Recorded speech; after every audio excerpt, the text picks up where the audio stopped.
Hello dear creative, welcome to today's online class. In today's class I'll be teaching on how to make this butter hat fascinator, and the materials involved for this tutorial, we have your feathers. This is called a pheasant feather. You can choose to use any feather of choice, any one you want, okay? And this one is called Alice band. This one is Alice band.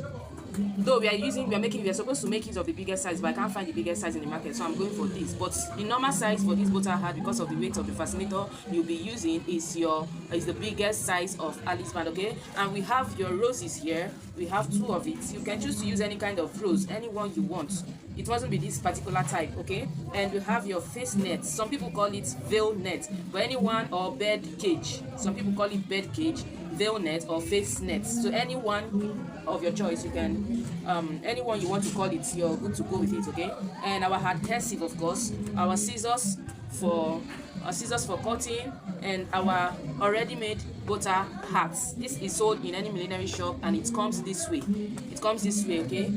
It is already made. All right, let's get into the tutorial. So before we start, we'll be making use of our Vail net. This is 1 yard of Vail net, okay, by 36.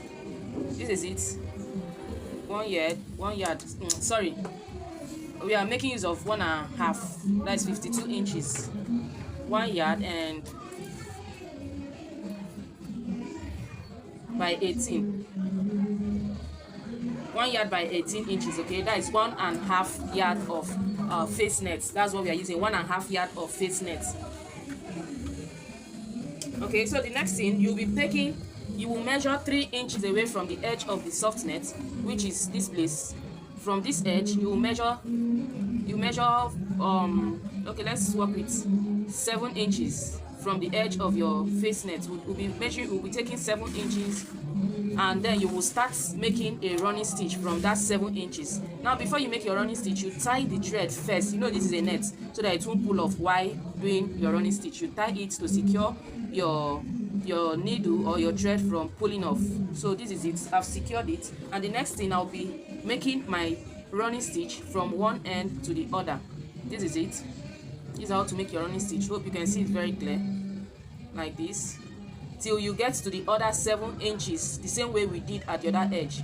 We'll be doing it in this other edge. Measure 7 inches, please. Why I'm taking 7 inches, so that I don't want my veil to be that flat. I want it to be somehow curved in the face. I don't want it to go that flat. That's why I'm taking 7 inches, okay? But if you want yours to be very flat, you don't need to start from the 7 inches I started from. You will start from the edge of the face nets, okay? So I'll be measuring 7 inches from this other end, and that's where I will stop my running stitch. This is it, from this other end, and that's where you stop your running stitch. So when you're done, when you've gotten to the end of the 7 inches, okay, you drag your crinoline. You see how I pulled it? You see how curved it is now? This is how curved it is. Curved now. See it? But if you don't do it like this, you won't achieve this curved shape. So you've seen how curved it is.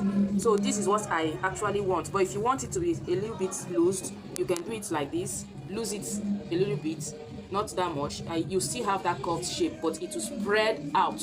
Okay, it will spread out. So now I'll be locking it here. I will tie it here so that it won't be pulling off.